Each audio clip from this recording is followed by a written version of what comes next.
Login failed on Charles Schwab Fix. If you're trying to access your Charles Schwab account and keep seeing the login failed message, don't worry, it's a common issue with simple solutions. Most people assume their password was typed wrong, but the real reason is often much easier to fix. Let's break down what's happening and how to solve it step by step. First, check Schwab's system status. If their servers are under maintenance or facing an outage, no login attempts will work until it's resolved.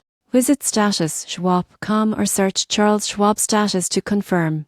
If the servers are fine, the next step is to double-check your credentials. Schwab usernames are case-sensitive, and some users accidentally include a space or outdated saved password. Try typing it manually instead of using autofill. Next, clear your browser cache or app data.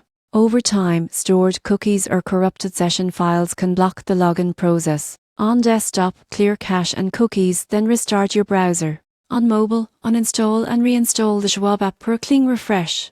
If you use two-factor authentication, ensure you're entering the most recent code sent to your device. If your phone's clock is set manually, switch it to automatic time. Even a few seconds difference can cause validation errors. Still having trouble? Disable pins or add blockers temporarily. Schwab system may reject logins from masked addresses for security reasons. If you recently updated your password or security settings, you may need to log out from all other devices before trying again. This helps reset your access token and clears old sessions. And in rare cases where your account is locked, simply go to Schwab.com and click Forgot Password.